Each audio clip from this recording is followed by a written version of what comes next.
Hey guys, it's been a while since a deck profile video. I've been messing around a lot with AguBond with the new War Greymon support. I call this Warbond because of War Greymon, obviously. So let's get into this build. We are still running the BT9 Koromon. I am focusing on aggression and being very fast with this deck. I need my Digimon to get as much DP as possible, so that's why we are sticking with the DP Koromon. Now for the Agumons. I'm just running two of the BT6 Agumon. The one with Bond gives you inherent security attack +1 if you have Agumon Bond or Bravery. All turns once per turn. When you play a Tamer with Tai, gain 1 memory.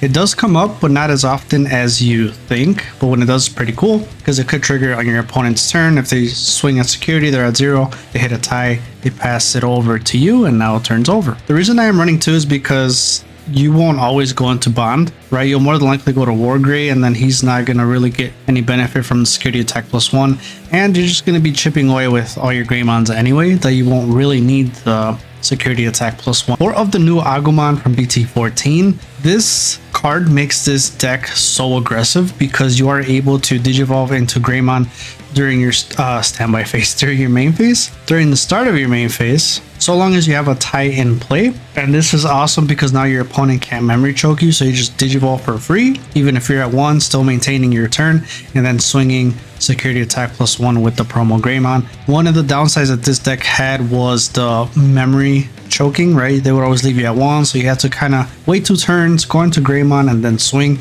So this allows you for quick access into Greymon for free without having to pay the cost. The inherit while your Digimon has Greymon or Omnimon, it gets 2000 DP for the turn. Keep in mind that AguBond does not gain that DP because he is Agumon.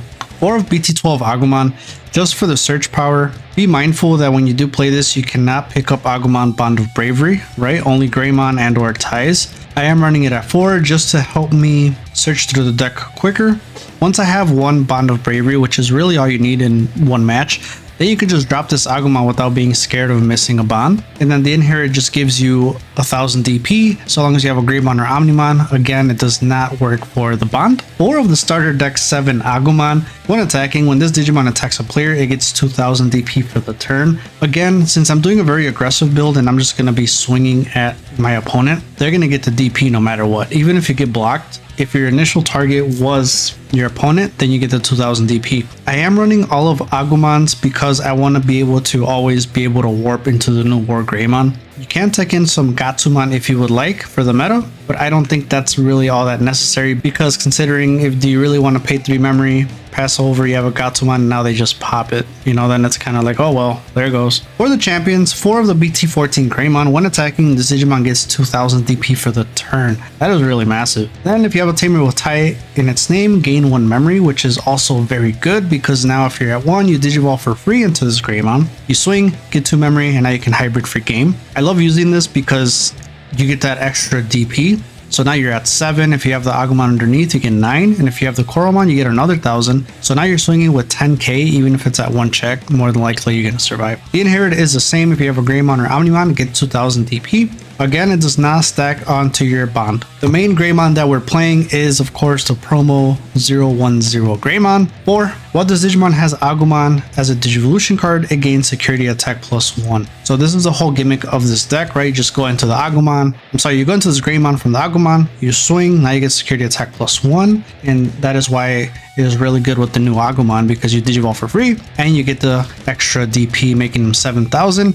And then with the Koromon, making him an 8000 hitter +1. Survives more often than you think. And with this meta, you want to be really quick before they can set up. One of the BT12 Greymon, just because there can be some times when you Digivolve and you can play a Tamer with Tai in its name if you don't have one in play. Aside from that, the main Tai that we run here, he is a 3 cost. And if you draw it in the beginning, you're going to drop it. So now this Greymon is going to be a dead card in your hand. So I'm just really running this Greymon for that occasional once every now and then where I have to Digivolve to a Greymon and play a Tai. But it's more for being a target of a Greymon to Digivolve for free. And then the inherit gives you all turns 1000 DP if you have Greymon. To wrap up the level 4s, I am still doing 1 Agumon. You can do 2. 2 is a good spot, but with the new Skull Greymon, which we'll talk about right after this one, you can kind of do a pseudo hybrid for game. And the Skull Greymon, you can't Digivolve from this Agumon. So that's why I'm running 1. Onto the level 5s, as I was talking about, the new Skull Greymon BT14. This card is so amazing. Digivolve from a Greymon in its name for a cost of 3. So you can Digivolve from any Greymon. When Digivolving, by trashing one card in your hand, delete one of your Digimon with the lowest level and one of your opponent's Digimon with the lowest level. On deletion, you may play one Agumon from your trash without paying the cost. If you have a Tamer with Tai in its name, that Digimon gains Rush for the turn, which is really good because, again, it's kind of a hybrid for game. Swing with the Greymon, and let's say you ran through all the security, Digivolve into that Skull Greymon. If you're at 0 now, and if that's the only Digimon you have, you can pop itself, bring out an Agumon, you can pop one of their Digimon as well, and then the Agumon has Rush. Much better than the other Skull Greymon because it spits out the Agumon suspended, and then it has to get deleted at the end of attack. This one's just better because it is an on deletion effect. So if it doesn't get deleted, you can keep swinging. And then with the inherits, you could bump this up to 9, 11, 12,000 DP when you do swing. So he is a good card to clash into Megas as well. Last but not least, 2 of the BT12 Metal Greymon. I'm running this one more for the raid effect, being able to, clear the board, because your worst matchups is Venus and the Brigade. So being able to swing over your opponent's body and kind of control the board a bit while being aggressive is actually really nice. The other thing is all turns once per turn. When an attack target is switched, you can play a black or red Tamer without paying the cost, 4 or less. What I like about this is even if you have a Tamer already, you can keep spitting Tamers out. It's not like the Greymon, right? Where if you don't have one, then you can play one. So this Metal Greymon is really good for spamming the board with Tamers, which you got to be cautious because they could just drop Death X and then that's kind of GG's, Your turn, when this Digimon has Greymon or Omnimon in its name, it gains Piercing. This one doesn't really matter because War Greymon gets it already on his own. And then the Agumon Bond of Bravery, you can get this in here because it doesn't have Greymon or Omnimon in its name. And then with Metal Greymon as well, if you have all the correct inherits, you could be swinging for 12,000 DP and raiding into something. So you could definitely delete level 5s at least or clash into level 6. Moving on to the Megas, my boy War Greymon. Oh my goodness. 3 I think is the sweet spot to run at. 4 is too much. You'll always have like 1. You'll always have like 2 in your hand and you're like, okay, there's too many. So I cut it down to 3. Digivolve level 5 with Greymon in its name for a 4 cost. This is amazing because you can Digivolve from that Skull Greymon.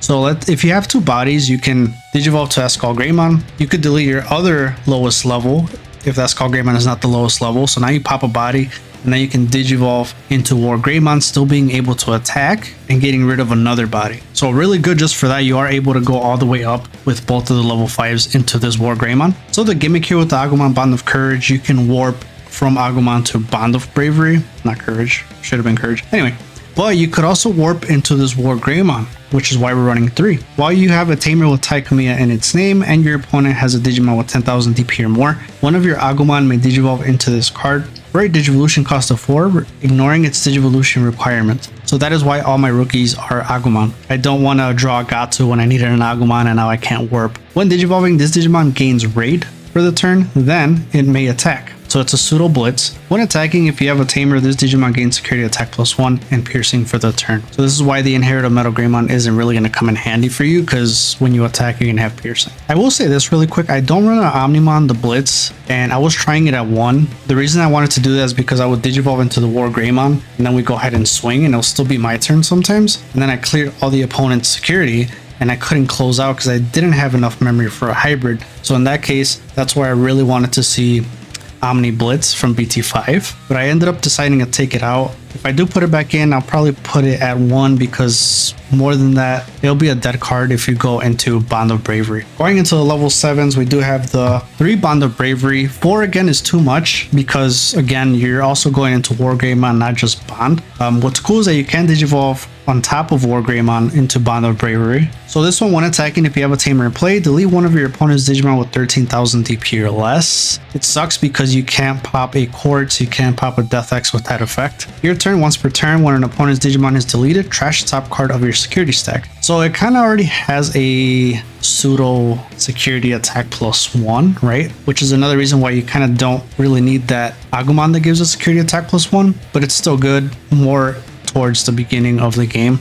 because now you would be swinging for security attack +1 plus burning a body while you burn a security. So just 3 of the braveries. I'm gonna run through the tamers real quick. 4 of the BT6 tie. This one is the one that allows you to warp into bond during your main phase once per turn. Digivolve your Agumon into 1 Agumon bond of bravery in your hand for its digivolution cost, ignoring its level. If you do, trash the top 2 cards of your security stack. Then if you have 1 or more security cards, delete that Digimon at the end of the turn. So it's a double-edged sword, really, which is why, you know, if you go into bond, it has to be a tide turning move that you do, or it has to be going for game, because you're burning your own security and then it gets popped anyway. What also makes this tie really good is when one of your Digimon with Agumon or Greymon in its name move from the breeding area to the battle area, you gain 1 memory and draw 1. I'm running at 4 because they all do stack. So if you have, it's fun when you see 2, 3 on the field, and then you're getting 3 memory and drawing 3. So which is why the other Koromon isn't really needed, the one that allows you to draw. 2 of the Tai and Kari. I was running this at 3,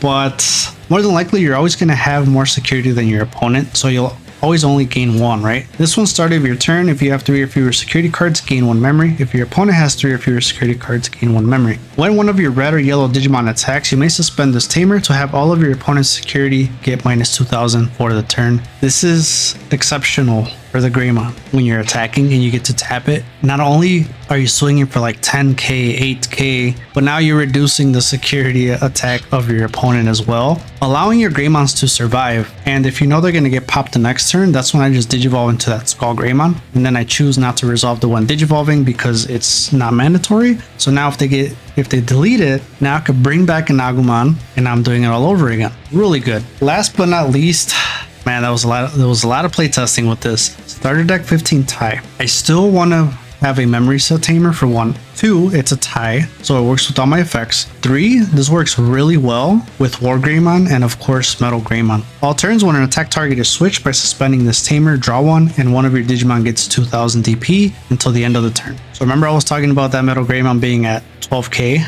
Now this tie is going to make it 14k, so now you could swing over megas. Really nuts. Also too, keep in mind it works if they're raiding into you, and now you could give one of your own Digimon 2000 DP and you draw, and potentially that could keep you on the board, and now you delay their Digimon by having them attack. So this tie is really great. It has done wonders for me. Let's get into the options, and a staple that needs to be played in this meta is the Crimson Blaze. I'm considering it running it at 3. However, it doesn't pop level 5s, right, for the most part, which Fenrir and Brigadramon will have 5s left over if you play Crimson. Reduce the memory cost of this card in your hand by 1 for each Digimon your opponent has in play. Main effect, delete all your opponent's Digimon with 6000 DP or less. Your opponent can't play Digimon by effects until the end of their next turn. That's exactly why we're playing this card.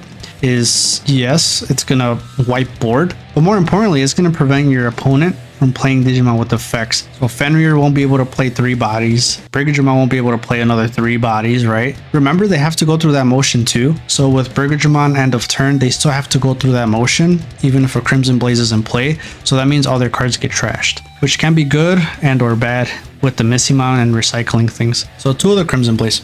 We're adding more aggression and we're playing 3 Lightning Joust. One of your Digimon gets 2000 DP for the turn. Then if the number of cards in your security stack is less than or equal to your opponent, one of your Digimon gets security attack +1. Lightning Joust in the beginning is very good, especially when you combine it with the promo Agumon, or even if you slap it on the War Greymon, right, if you have the memory for it. Even if you don't, because when you Digivolve you have Pseudo Blitz. Now you got security attack +2, piercing, it's nuts. Plus 2000 DP, which helps you. What's good about this is that even if you don't get the security attack +1, that War Greymon can now help you swing over something like Quartz, right? Something that's just higher than itself by giving it Lightning Joust and of course the tie as well. You could run this at 4 or switch Crimson Blaze to 3, but I still wanted a good removal card. Well, I don't want to say good, but a removal card. Gaia Force is good, but what makes it bad is that price, paying 8.